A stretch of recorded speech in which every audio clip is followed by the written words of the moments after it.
जोहार गे तेहेñ इन मिट्टान नवा सांताल कहनी अगू कतिñ सेटेर अकाना। तेहेñाग कहनी रेयाग ᱧᱩᱛᱩᱢ दो हुयुग कना मिट्टांग चावले दाका। मा तबे मुचाद धाबिज आंजम ताबन पे आर बांखान कहनी रेनांग गाबे रसा ओका हों बाबन बुझाव दाड़ियागा। आर नवा नवा कहनी लगिन ते खान इᱧाग चैनल सब्सक्राइब सावते लाइक शेयर कमेंट दो आलोबन हिड़िñ मा। बुरु कोचा मिट्टा हुडिñ टोला ओना टोला रे सगुन आर बाहा बोयहा किन ताहें कना।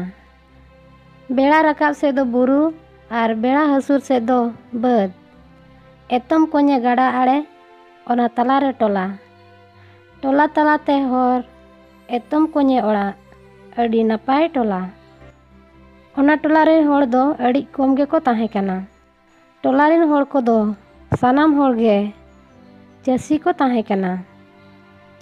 ओनाते टोला होड़ को आदो जम ᱧᱩ रे अभाव दो बाय ताहें कना। ओना टोला रेगे सगुन आर बाहा दो बोयहा किन ताहें कना। एंगात आपात ते दो किन टुअर गिया। सगुन दोय मारांगा आर बाहा दोय हुडिñा। मेनखान ओत हसा को दो ढेर गो ताकोआ। ओनाते अकिन बोयहा दो अड़ी बेस तेगे किन चोड़ाव कान ताहेन। सगुन दो ओत हसा कमी कोय नेला आर बाहा दो ओड़ाग रेयाग कमी सावते दाका उतु कोय चंदाया। नुआ कोते गे अड़ी नापाय तिकिन असुलोग कान ताहें दो।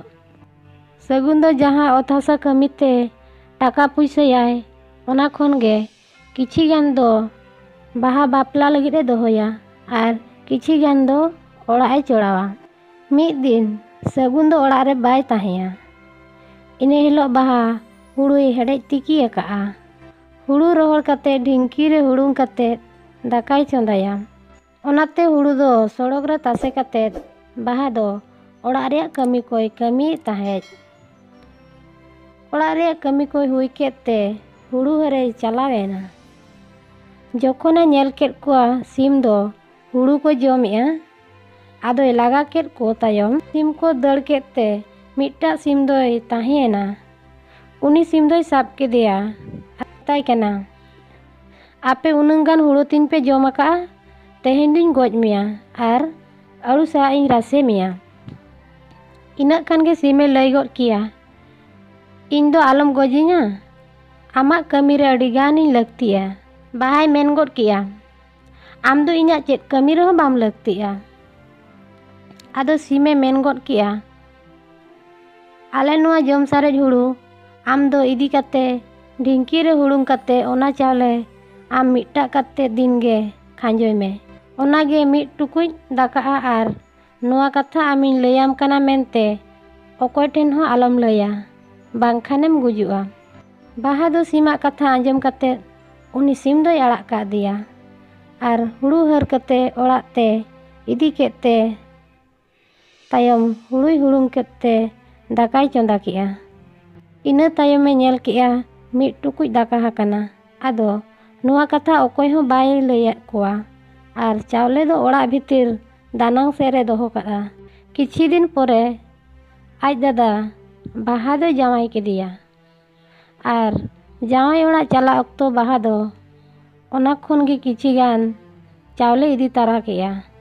जावाई ओड़ाग रे दिन गे बाहा दो ओना चावले मिट्टा कते रे दिन गे खांजोयाय ओनागे मिट टुकुज दाका इसिनोआ। इना तायम मिद दिन दो हानहार तेद बुढ़ी ओड़ाग रेयाग चावले नेल केआय इनांगे मेनाआ। तायम हानहार तेद बुढ़ी बाहाय कुली केदिया एतेगो चावले मा इनांगे मेनाआ आदो चेद चावले बिन दाकाएआ। बाहाय लय किया आले ओड़ाग रे मिद दिन हुड़ुñ तासे लेआ अड़ी गान सिमते हुड़ु को जमेद ताहेद आदुñ लागा केद कोआ। मिट्टा सिम दुñ साब केदे खान मेताय कनाñ आम दो तेहेñiñ गoj मेया। इना तायम सिमे लय किया आले जम सारेज हुड़ु आम दो हुड़ुंग कते दिन गे मिट्टांग चावले दाकाय में ओनागे मिट टुकुज दाका इसिनोआ। ओना चावले गे आधाñ आगु लेद ताहेद ओनागिñ दाकाएआ। ओना कथा लय तायम तेगे बाहा दोय ᱜᱚᱡ ᱮᱱᱟ। ᱛᱚᱵᱮ ᱱᱚᱣᱟ ᱠᱟᱹᱦᱱᱤ ᱠᱷᱚᱱ ᱥᱤᱠᱷᱱᱟᱹᱛ ᱵᱚᱱ ᱧᱟᱢ ᱠᱮᱜᱼᱟ, ᱡᱟᱦᱟᱸᱭ ᱡᱟᱦᱟᱱᱟᱜ ᱠᱟᱛᱷᱟ ᱠᱚ ᱞᱟᱹᱭᱟᱵᱚᱱᱟ ᱦᱟᱸᱰᱮ ᱱᱟᱰᱮ ᱵᱟᱵᱚᱱ ᱞᱟᱹᱭᱟ, ᱟᱨ ᱞᱟᱹᱭ ᱞᱮᱠᱷᱟᱱ ᱱᱤᱡᱮᱨᱟᱜ ᱜᱮ ᱵᱟᱹᱲᱤᱡ ᱦᱩᱭᱩᱜᱼᱟ।